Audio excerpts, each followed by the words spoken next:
Good morning, everybody. I know I went live a little early, but I saw you all hanging out here, and I was like, well, I guess I'll go ahead and hit the button.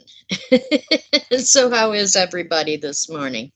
Good to see you, Lana. Good to see you, Marianne. How are you doing? How are you doing, BB? Great to see you here. So, did everybody have a nice Halloween? I know I did. I Yeah, I had a lot of fun. It was actually warm enough. I stuck on a sweater, but it was warm enough that I was able to sit out on my front porch and chat with the neighbor and hand out Halloween candy. She has the cutest puppy. He's a basset hound, and he is so tiny right now, but he is so cute.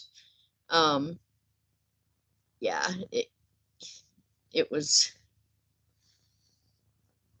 a lot of fun hanging out with them. And so she had a costume. She was dressed up as a hot dog with mustard, and she had the puppy dressed up as a turkey. Not a turkey with feathers, but like a Thanksgiving turkey. And he didn't mind wearing the costume. He was cool with it, but it was so funny. But yeah, so that was a lot of fun. Um, Good morning, Julianne. Good morning, Sam. Um, it started out quiet here. Our trick or treating hours were 5 to 7, and I swear we got all our trick or treaters in about an hour. I mean, maybe an hour and not quite hour and a half. Um, 5 o'clock rolled around, nada. Finally, about probably 5:15 or so, we had one group of boys. I think there were like 4 or 5, and after that, nobody. So we all just kind of sat around on our porches waiting. Well, then, man, when they came, oh my God, there were so many. I mean, it was like big groups, like 10, 12 kids and parents, and one right after the other, after the other. And I had bought 2 4-pound bags of candy. Well, about 6:30, I had to have the hubby bring me the second bag, and I bought one of these thingies from the Dollar Tree. So I refilled it about 6:30, and it was almost to the top, and this is what I've got left. That'll last me till next Halloween. So, yeah. So yeah, it was a busy evening. Got lots of compliments on my front porch, which I love. Um, got to tell a few people the story about it being Big Penny, and they all thought that was super cool. So yeah, it was a fun evening. Hello, Nick. Good morning.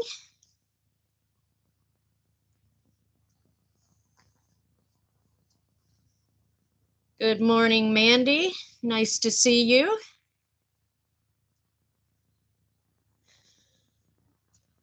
Julianne, I will have to say, I absolutely adored your bee costume. That was so perfect.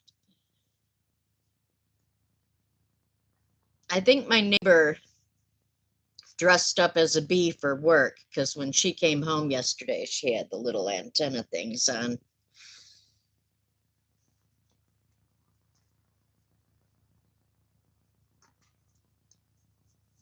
Cool.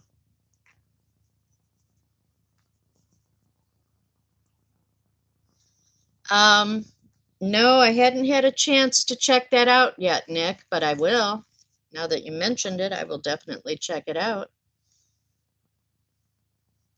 You went all out with Beware. Well, you did a good job. It was cute. Um, the neighbor has a long kind of tunic style black and yellow striped sweater, and she wore that and black leggings and her little bee antenna headband. She works at the zoo, so I bet that was really cute wearing that over at the zoo.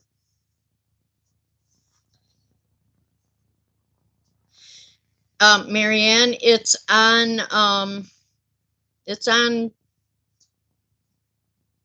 yeah, Discord. Oh, that word just left. Phew.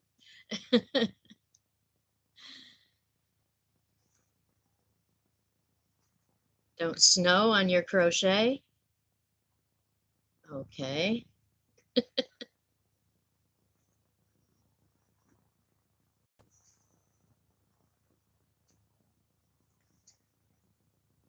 Oh, so what is everybody up to this morning? I am probably going to sit here and work on my trio blanket. The hubby was trying to talk me into coming out to the park with him. I was really halfway tempted to go ahead and go and live stream from out there. I probably should have done that. You guys might have enjoyed seeing the fall colors out there.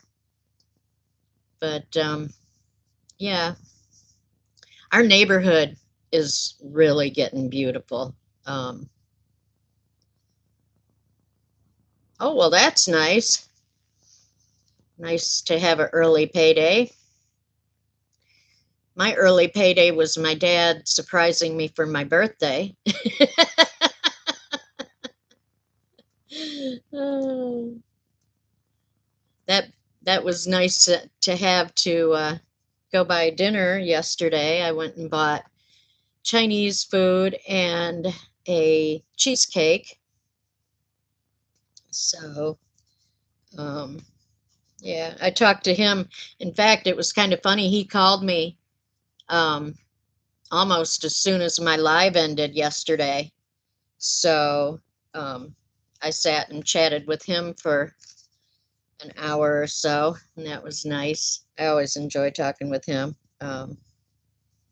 Yeah, we had a pretty good talk. So, and I told him that his birthday present, part of his birthday present was going to buy me Chinese food for dinner. And he said, "Oh, well, that's good." Then he started talking about a really good Chinese place. Might be Chinese and Japanese combined, I think, because they also have sushi as well as the Chinese. Um, but apparently it's a really good place. He says he goes there about once a week. They have a buffet. So I told him while I was down there, we would have to go down there and go to that restaurant and check it out. So, yeah. That's one thing my dad and I always seem to get to is talking about food. We talk about food and share recipes and stuff. My dad is a fabulous cook. I mean, absolutely fabulous. My mom, my mom was a very good cook.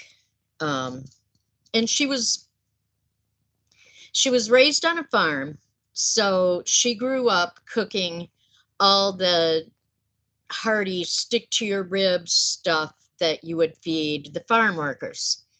Um, and she grew up cooking large quantities, which is one reason that I learned quantity cookery because she taught me how to cook. There were 6 of us in our family, so usually when we cooked, we did pretty large quantities of stuff. And, whatever we didn't eat up, we'd a lot of times freeze, have it for dinners later. And to this day, I have a really hard time cooking for just two of us. So usually if I cook, like if I make korma or something like that, we're usually ending up eating it for 2 or 3 days. And then, like the last time I made korma was last week, early last week.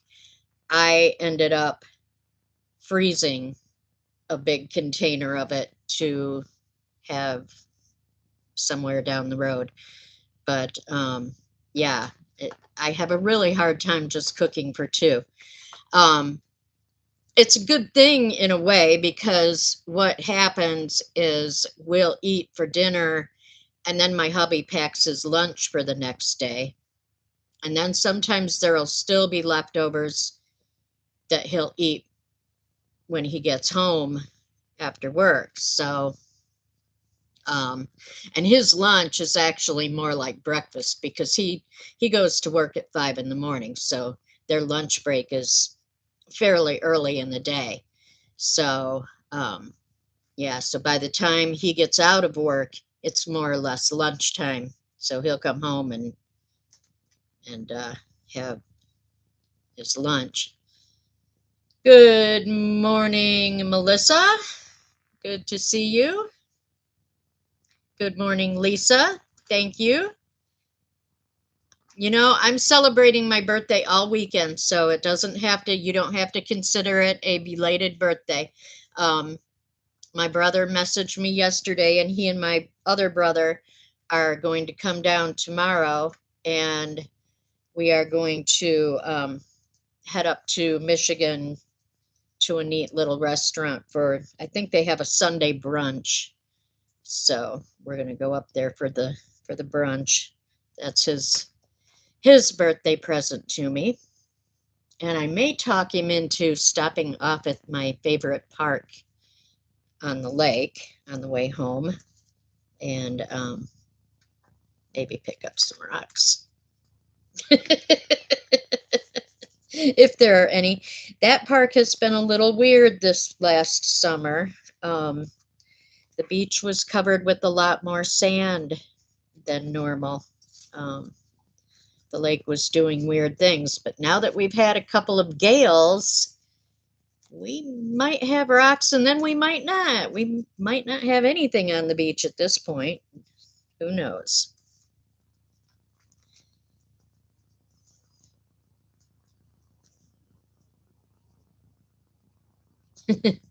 Yes, you definitely got pounced. She's good at that.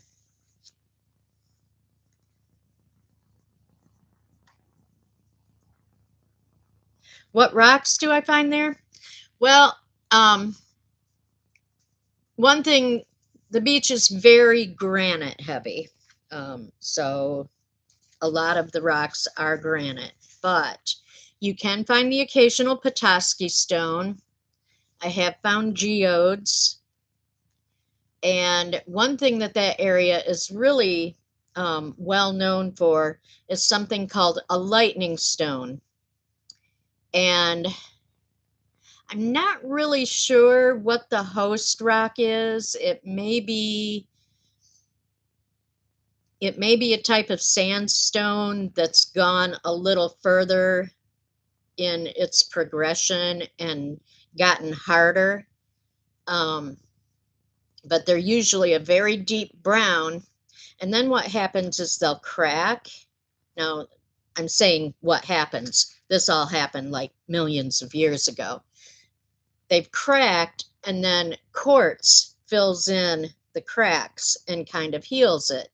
So they call those lightning stones, because that's what the designs from the quartz kind of look like lightning.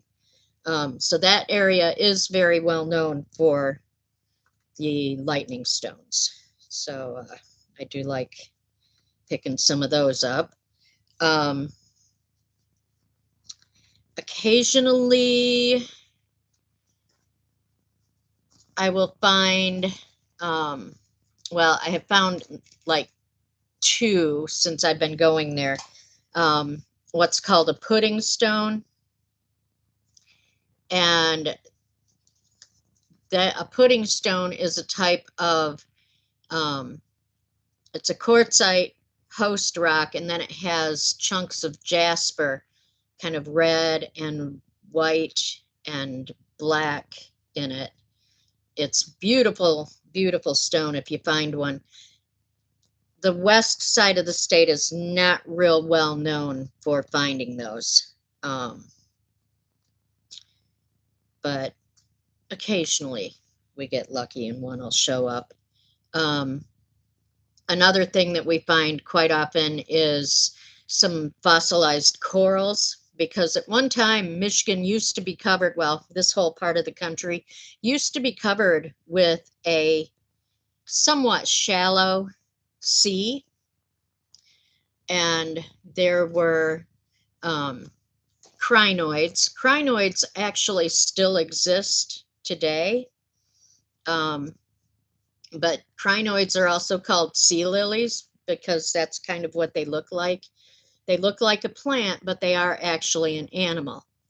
And what we normally find today is just the stem part of them.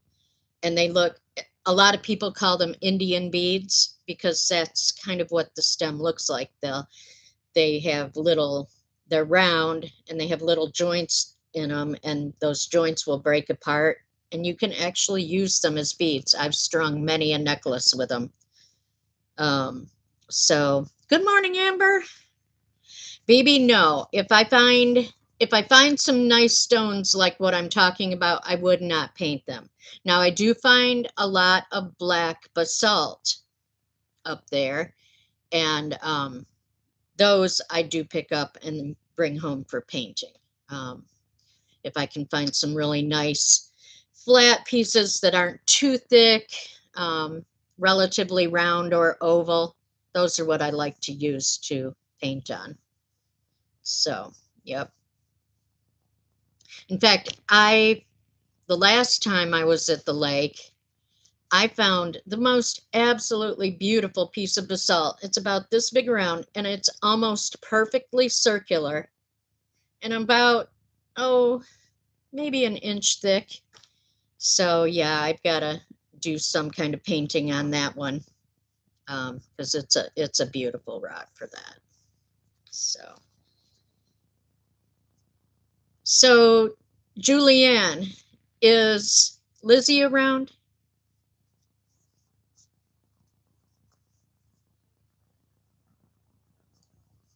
Oh, I hate losing connection. Okay, good. I want to tell you what I'm sending to James. So when I went to the rock show back in August, I picked up a piece of fossilized dinosaur poop. It's absolutely gorgeous. They cut it and polished one side of it, and it's beautiful, but it's dinosaur poop. But I figured a kid his age, that would be something that he would probably really get a kick out of.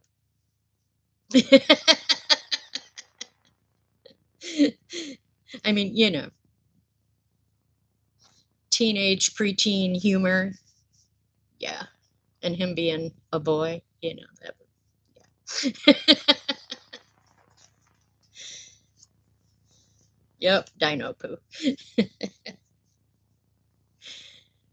It's kind of funny because I was at the rock show. I went and looked at opals, and of course, needless to say, there were some absolutely gorgeous ones,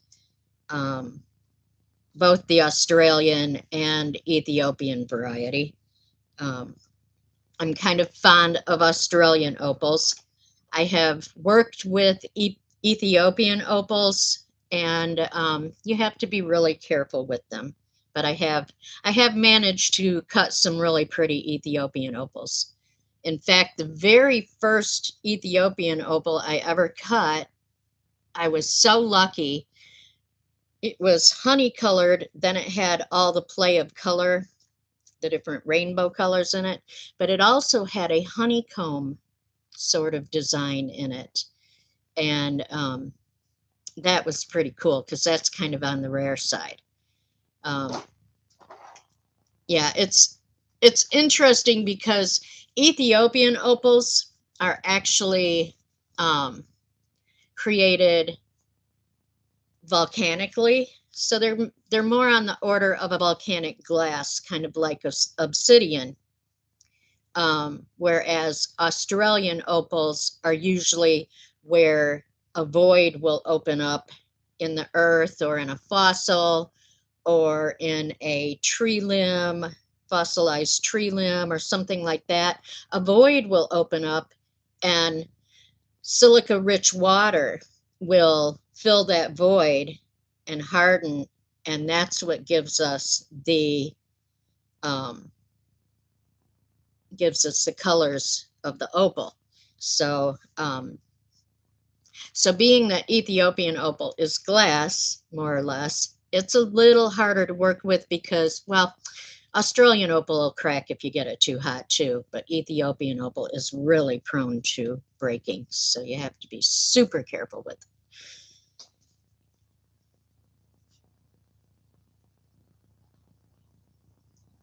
Yeah, sometimes you can get really lucky and cut open a rock and just have amazing stuff. I do have some Lake Superior agates. Um, I have seen videos of people cutting agates open and having really, really good luck with them. Um, I have one of my geodes pretty close by. Let me grab it and show it to you.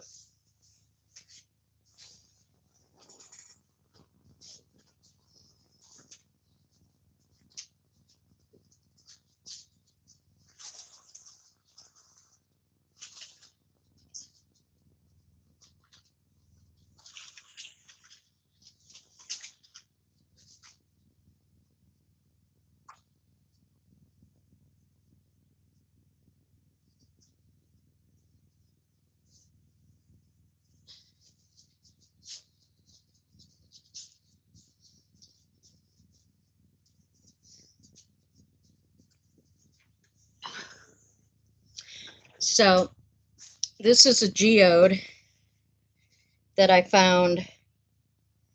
I went on a camping trip over Labor Day weekend with my brother a few years back, and we went down to southern Indiana, which is really famous for lots of geodes. And they were not wrong. Within 5 minutes of being in our campsite, I had probably a dozen geodes collected and sitting on our picnic table. But yeah, so that's what it looks like. It's all calcite crystals on the inside.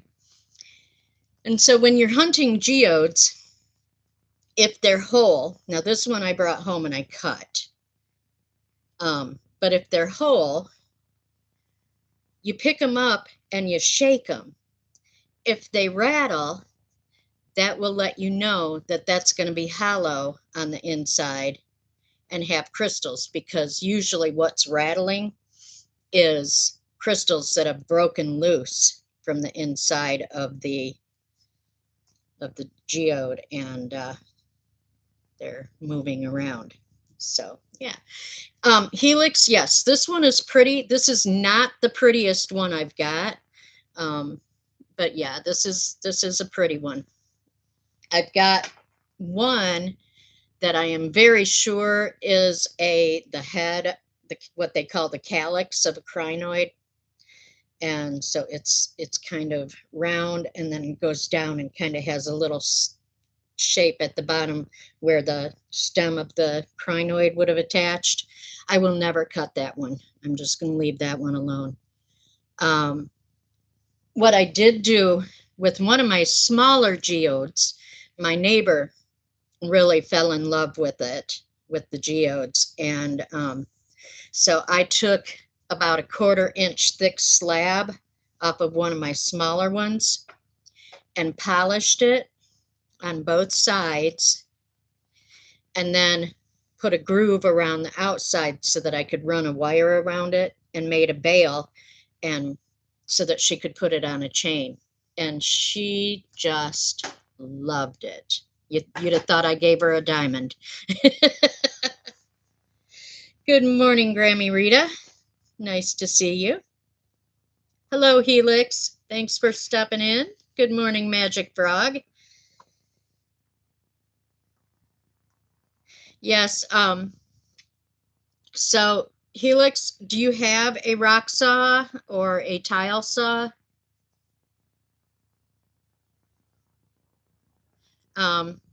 I see people collecting geodes all the time and using a hammer to break them open, and it just hurts my heart. Good morning, Beth. Okay, yeah, you'll definitely want to use a saw with a diamond blade to cut rocks, and wear good protection. You'll want to use I use a face mask with the ventilators on it, and safety glasses. Yeah, exactly. They break into a ton of pieces, and I mean, sometimes you might be lucky and get one that you get a piece big enough to be a really good display piece, but I am definitely partial to cutting them.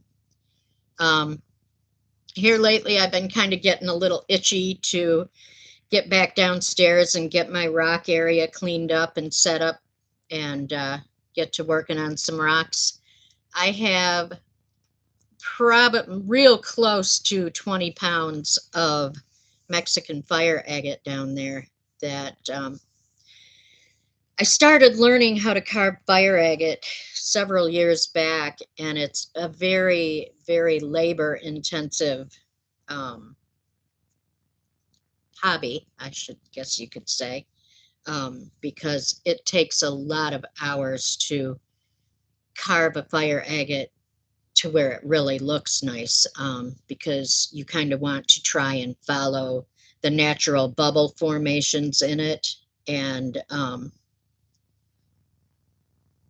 reveal the colors, the color bands that are in it. And yeah, so fire agate is one of my favorite stones. They're almost like an opal, except that they're much harder, because they're a type of chalcedony that has formed layers from water with different chemical compositions being deposited and forming the different colors. So yeah, fire agate is really a lot of fun and can be really gorgeous. So, but they are a lot of work.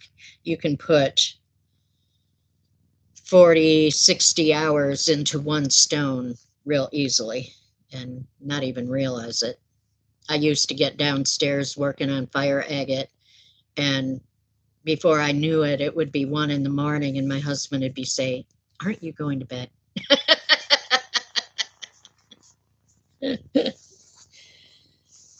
So,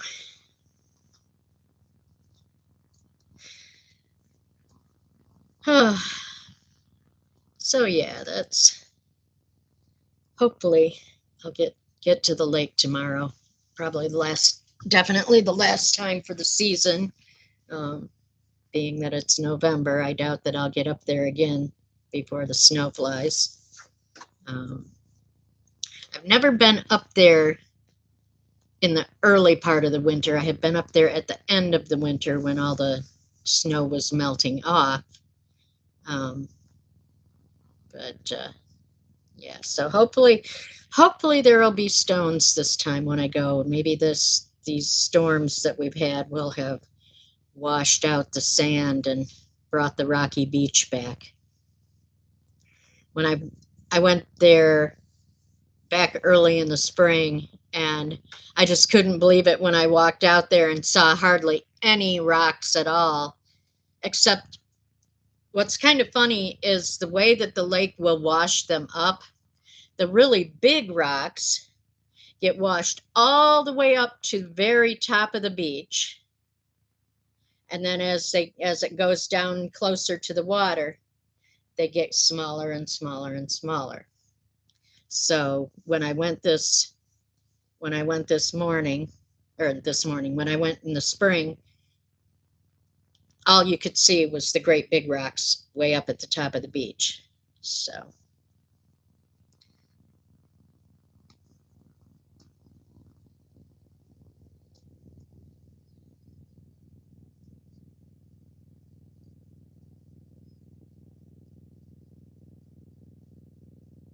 what are you going to post, Magic Frog? I want to see too. I'm nosy and curious.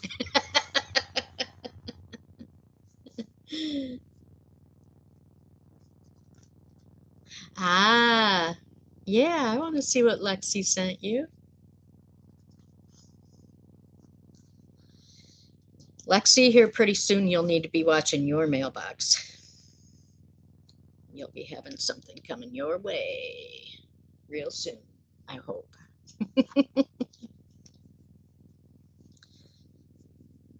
I will have to say that I have been bad. I have not worked on my trio blanket since last weekend because I've been working on other things.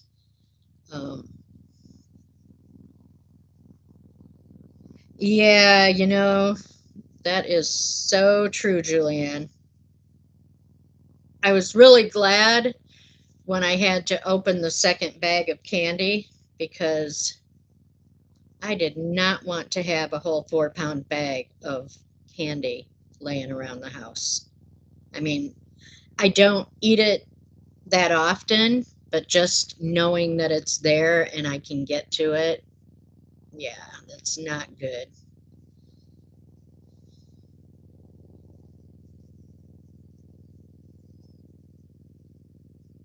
Uh, yeah, well, you have kids. I don't. I mean, at least you know the kids will be eating it. But yeah, I've got a couple of pounds sitting here and I don't have any kids. So it was kind of funny because when the last bunch of trick-or-treaters came through, they had gone across the street and they apparently knew um, my new neighbors that have moved in across the street. So they were hanging out over there. And when no more trick-or-treaters were coming, I was really tempted to just grab a couple of handfuls of candy and take it over and put it in their bags.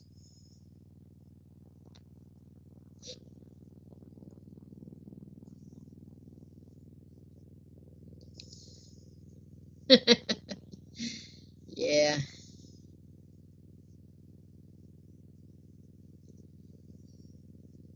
Oh, excuse me. Ah, I had a weird night because I didn't get to sleep particularly early.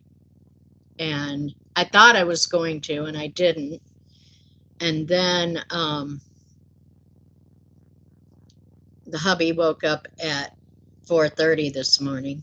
I guess for him that's sleeping in a little bit.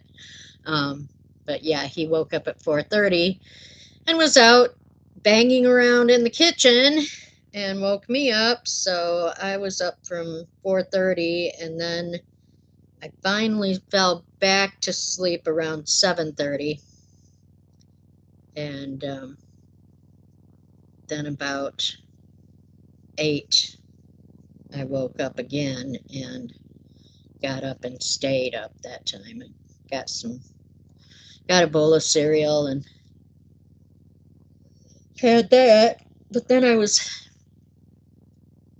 in looking at videos, trying to find some kind of poncho pattern that I feel like doing.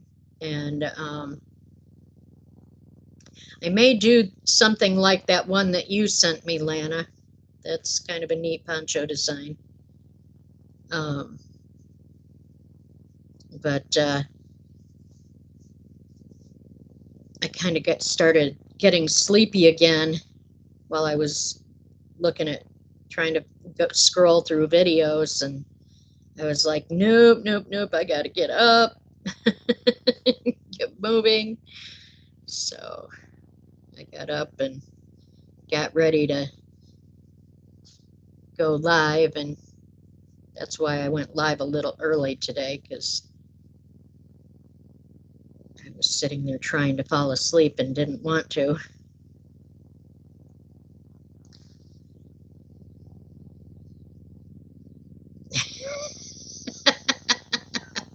Well, Magic Frog, enjoy your Hershey's.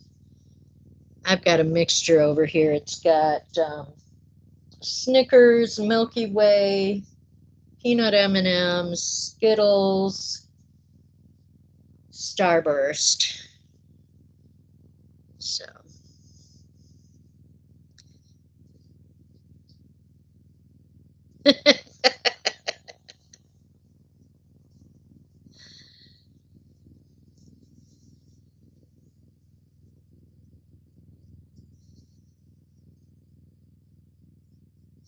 yeah, Lana, a cheat day from time to time is okay as long as you don't overdo it too much and make yourself really sick.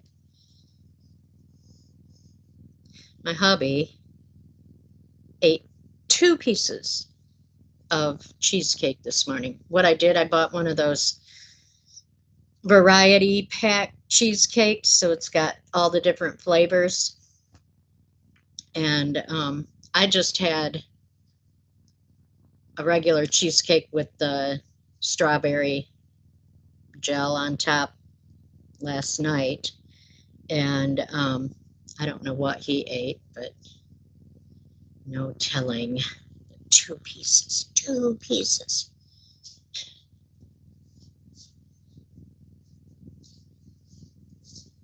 The cheesecake waffle, that sounds good. I do a French toast thing that I do a filling like cheesecake and then top it with strawberries.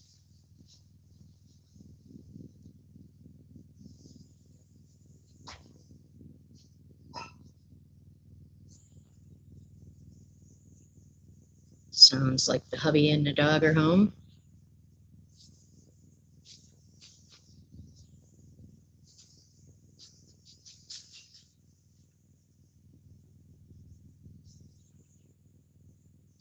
Did you go to Potato Creek, Shokri? Did you go to Potato Creek?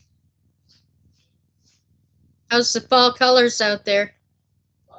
How's the trees, the colors? Is it pretty? Uh, all right, Lana. Well, we'll be here for a little bit yet.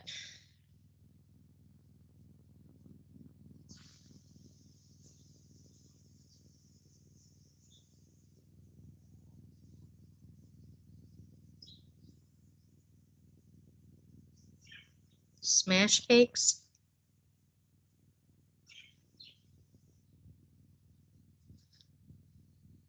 You got to go to Michael's with hubby. So are you going to Michael's for you, or is he going to Michael's and you got to go with him?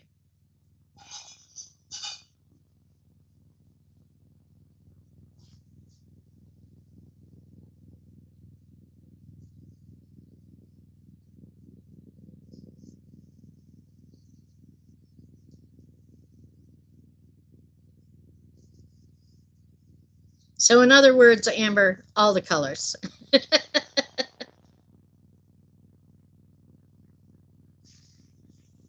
Oh, fun, fun.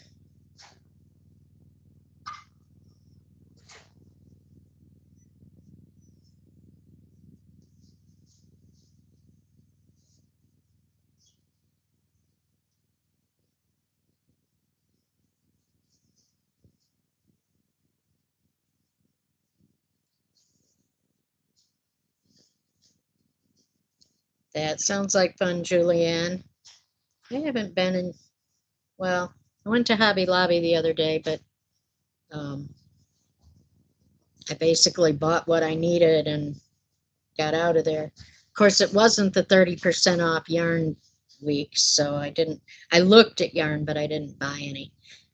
But you know what? There really wasn't anything that just screamed at me that I needed to take it home, so that I was a good girl. And I went down the bead section, and I didn't even buy any beads. And that's almost harder for me than yarn, to tell the truth.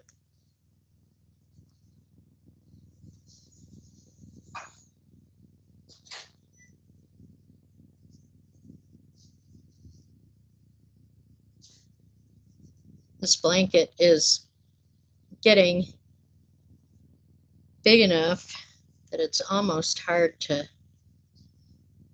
move it around while I'm working on it. It's getting a little heavy. But that's good because I know it'll be nice and toasty warm. In fact, it's keeping my lap pretty warm while I'm working on it. That's the one thing I like about making blankets is when they get big enough to cover your lap with, which is why I work on blankets in the wintertime.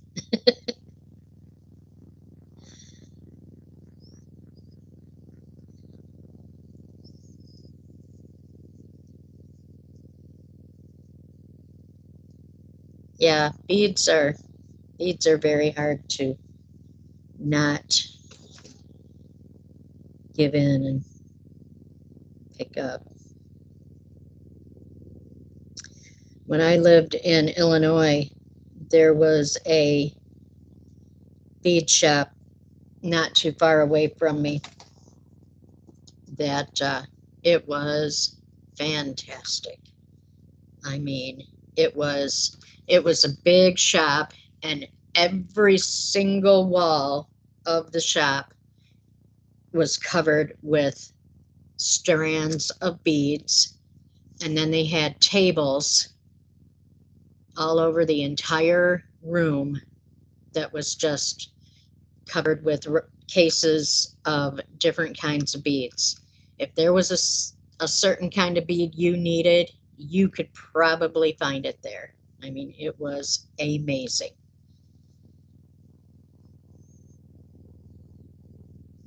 Oh, cool, Amber. That sounds like a neat blanket. I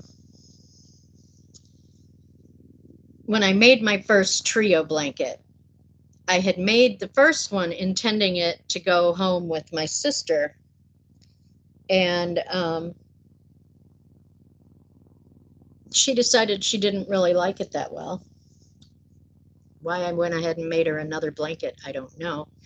But what I ended up doing was doing kind of a trio style blanket, only with moss stitch, and I used neon stripes yarn and black, and I would do a row of neon stripes and then a row of black, and then pick up the neon stripes, go back the other way, and then go back the other way with the black.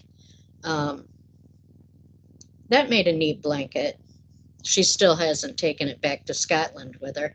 Every time she comes, she packs her suitcase so tight full of stuff that she hasn't had room to take it back with her yet. Well, colorful is good, Amber. We all need color in our lives, especially winter is coming. We will be craving color. So I vote for making things just as colorful as you can.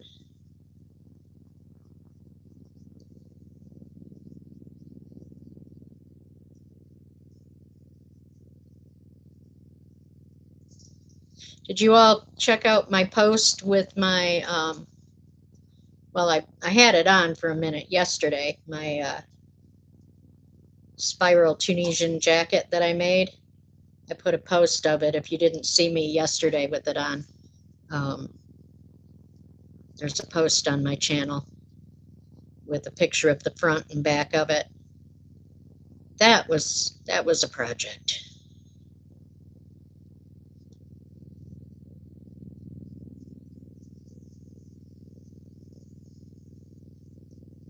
Well, when you get a chance, baby, go take a look at my post. I was a good girl and held off showing that thing off for until Camille released the reveal video. And actually, guys should go check out the reveal video. That it was a lot of fun seeing what everybody made.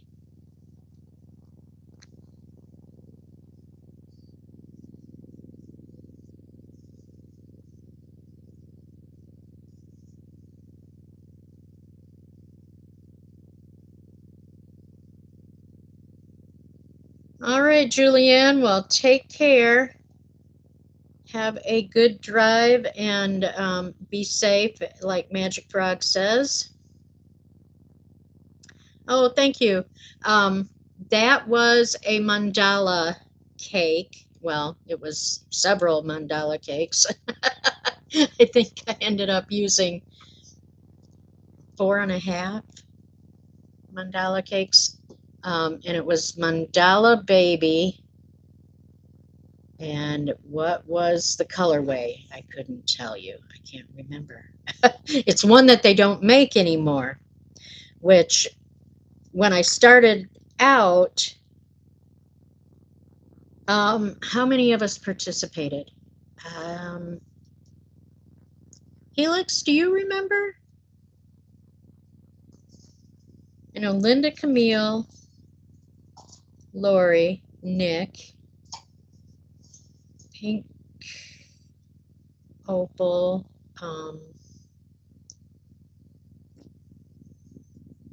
10? Yeah, that's, yeah. Yeah, Deb. Yeah, so yeah, 10's probably spot on or real close.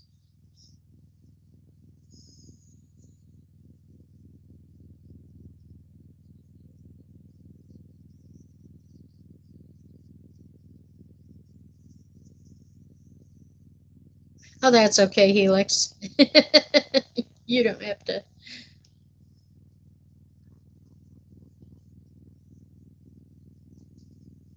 Hey, Camille, good morning. You can tell us how many people participated in the Secret Tunisian.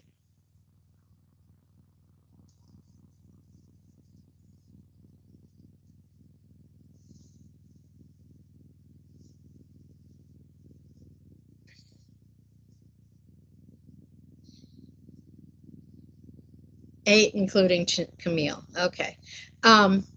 Camille, your fire looked wonderful last night. I'm jealous. We need to have a bonfire. I have a fire ring out in the backyard that it's perfect size because we can have a pretty good fire in it, but it's also big enough to use I've got a flat top grill, and it's big enough that my flat top grill will sit on top of it. So a lot of times I'll do wood fire grilled chicken or steak or burgers or whatever.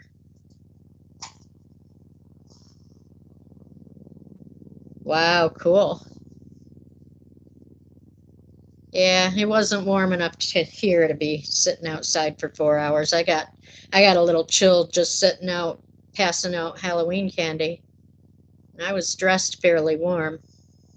I was real glad when I got to come in.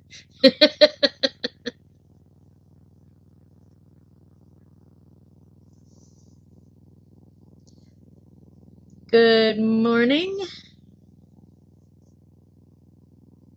I can't read your name very well. Nifty? Nice to see you. For some reason, the red being right there next to your name kind of throws my eyes off.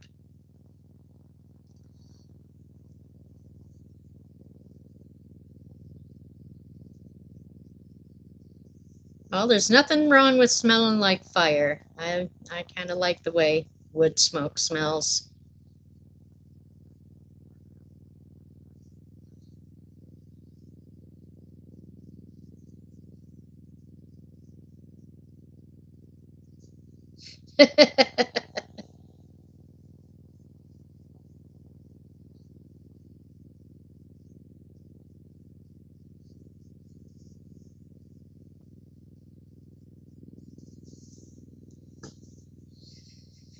Oh, I think when I'm done here, I'm going to go and dismantle the front porch decorations. And I'm going to put them somewhere safe because I think I'll probably use some again next year. That was a good decoration.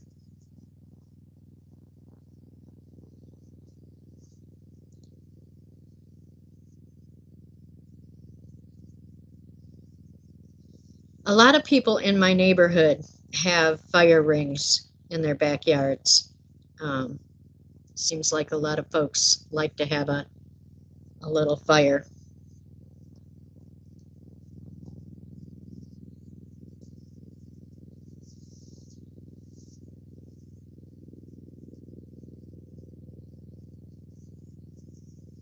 Yep, she might get to be in a Halloween neighborhood institution. Um, if you guys get a chance, go to the Facebook page, Stupid Lansing. That's the city where the actual Big Penny is. And they've got a movie trailer out for a horror movie based on Big Penny. And it's absolutely hilarious. Big Penny gets loose and decides she's hungry for more than just trucks. And that's all I'll say so that I won't spoil it for anybody.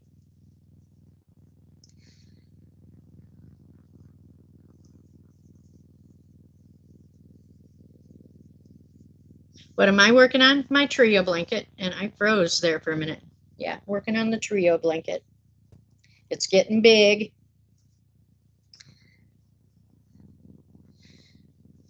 It's very warm.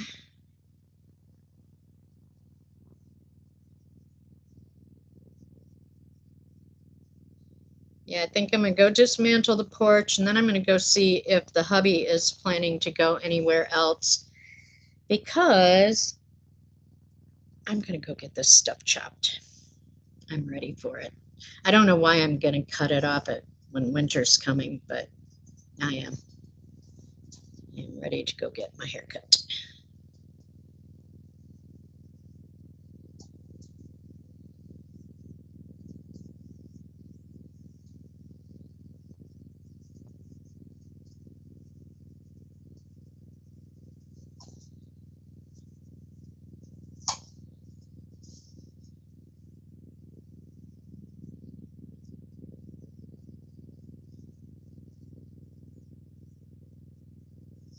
Yeah, mine is fairly long. It's not to the middle of my back yet. I had it to the middle of my back a few years ago. Um, that's a little much. I really actually wanted to get it cut back during the summer and never did make it over there to do it. Because I get out working in the garden and I just turn into a big blob of sweat. My hair will be absolutely soaking wet. Well, thank you, Marianne. I don't think I'm going to go quite that short this time. I was trying to find the picture yesterday that I want to take with me and have them use when they do my cut today. Get a mohawk. No way. For one thing, I don't think I have enough hair on top to even pull off a mohawk. Oh, it's tough getting old. Now I'm gonna get it cut probably chinish length, so it'll be about that much coming up, which is, you know, pretty good amount.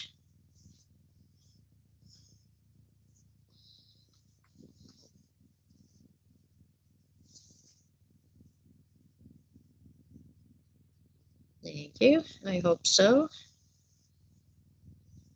Then I think I want to put some kind of color on it. Not sure what yet. Maybe I'll go back purple.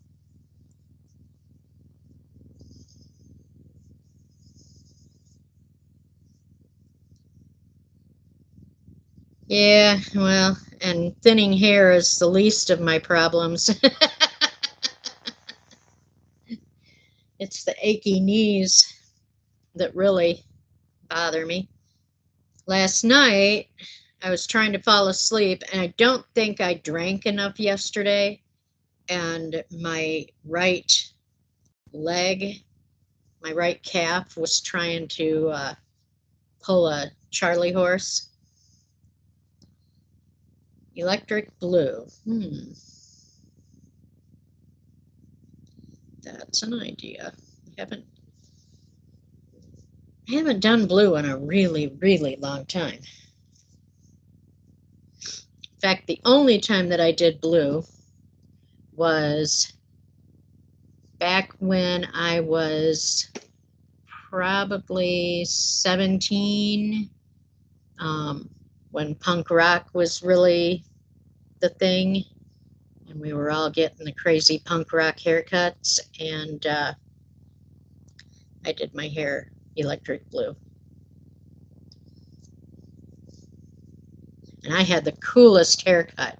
I had this haircut that looked like literally almost like a lion's mane. So it kind of came to a point here in the front and then just like back and flared out. It was the coolest haircut. And I had a ton of hair in those days. I mean, a literal ton of hair.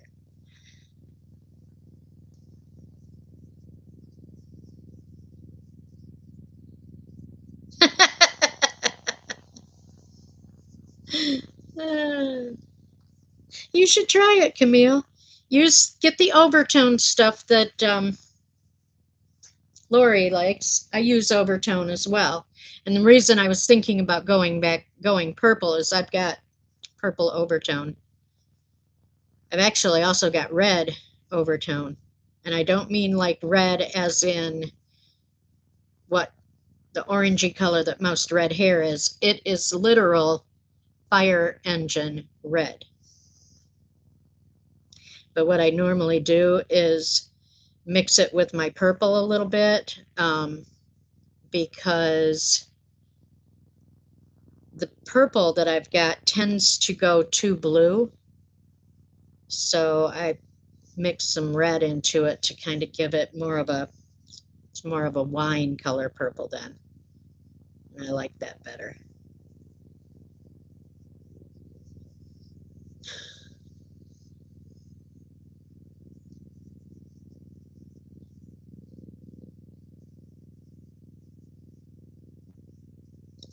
Back when I used to keep my hair dyed, my color of choice was always burgundy cherry.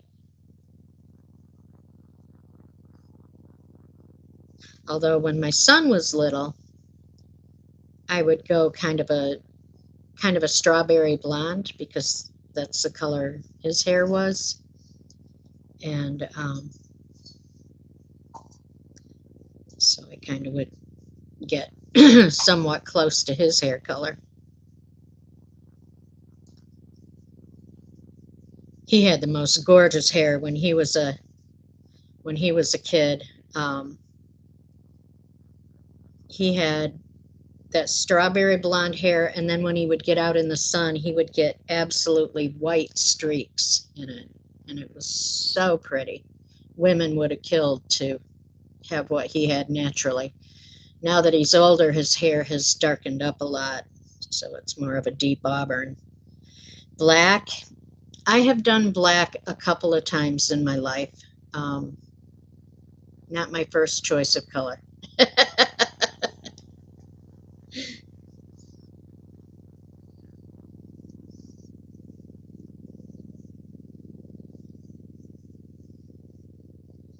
I did notice Overtone has what they call deep teal. It's a new color that they've got. It's pretty interesting looking.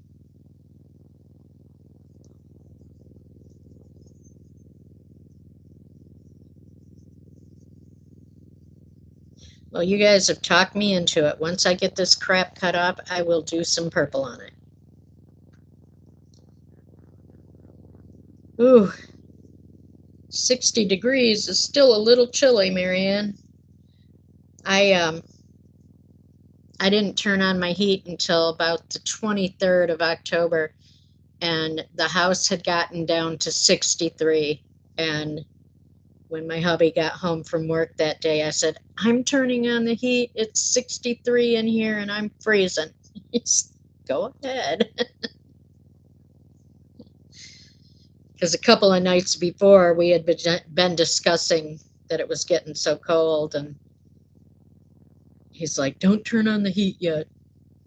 Try and save some money. So it's like, okay. But yeah, a couple of days later, when the house was only 63, I was like, yeah, we need the heat on.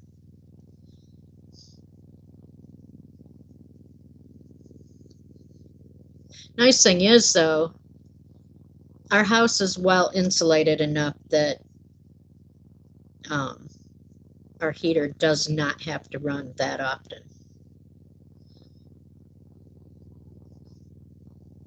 Well, you know, Helix, what's interesting is where I am now is right above the room in the basement where all the mechanicals are. So um, any furnace vents that come up to this room are, you know, getting the majority of the heat. You go to the back of the house and it's much cooler. And the crazy thing is, they have the thermostat in this room. So, this being, well, aside from my bedroom, this is the warmest room in the house. And then the kitchen is just a bit cooler, but the back of the house, where the mudroom, the bathroom, and the other bedroom are really cool. And I mean, the other bedroom is the bigger bedroom, and it's not so bad. I mean, I don't mind sleeping in a cool room, but if you want to be back there any other time than sleeping, you get a little chilly.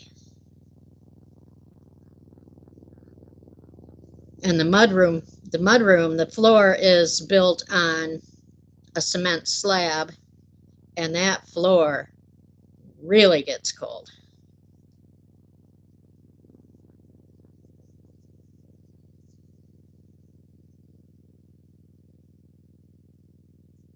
Well, I will say that I did have to turn on the air conditioner this summer. It was so freaking hot here. It was not even funny. But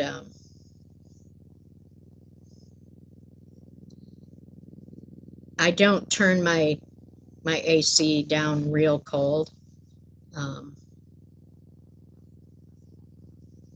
I don't like walking from the outside, being 90 and feel like you're stepping into a freezer. I tend to get very cold when it's like that. So I usually put my AC between 75, 77, somewhere there. And that's plenty cool enough for me. And then during the winter, like right now, I've got my thermostat set on 70, and it's actually 71 in here. So,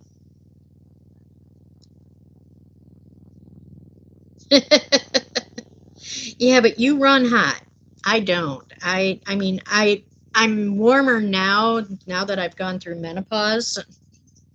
Um, I tend to be warmer now than what I was um, before. I used to be cold all the time.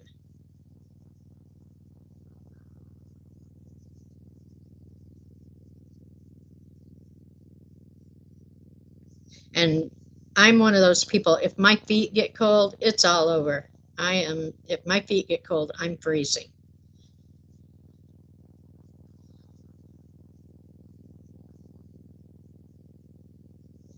Got to meet at a park and it's raining. Oh, that's not fun.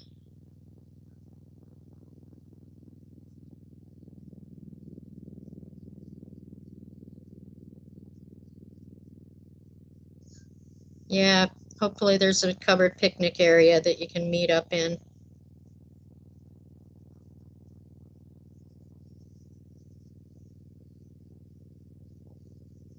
Yep, that's what fuzzy socks are for. That's true.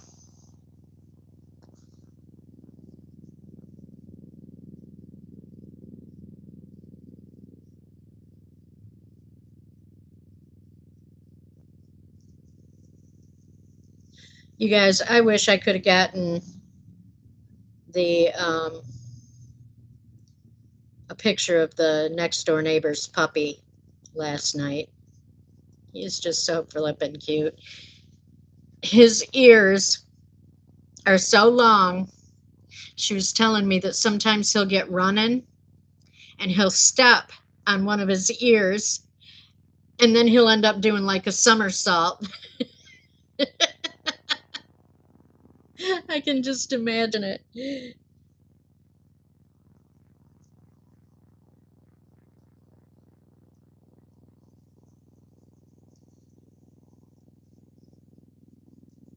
And his name is Grandpa because he's got the wrinkly face. So they decided to call him Grandpa, which is pretty hilarious. 16-pound puppy, and they call him Grandpa. It's a basset hound, Julianne, and he is so cute.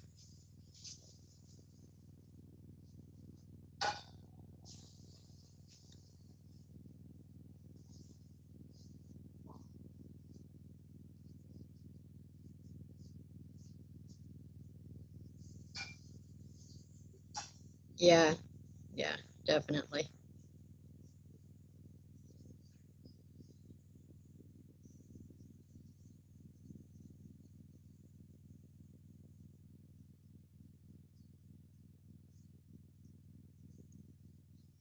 Well, you guys, it has been a little over an hour, so I think I'm going to go ahead and head out and do some stuff. And I won't see you tomorrow um, unless I do something later in the day. I don't know. There's a lot of lives on Sunday, so I don't know what I'll be doing, but um, get my hair did. Okay. Um, but yeah, tomorrow morning, um, my brothers are supposed to come down, take me out for my breakfast or my birthday treat. So I think this place we're going has a really neat brunch on Sunday. So I'm kind of looking forward to that. Well, yeah, it'll probably be next Saturday unless I decide to do something, a pop up during the week sometime. So everybody have a wonderful rest of the day. I hope you get to do something you love. I hope you have fun meeting the pup and that you find a dry spot to do it. Or maybe the rain will let up before you get there. Who knows? So take care, everybody. See you next weekend. Bye bye.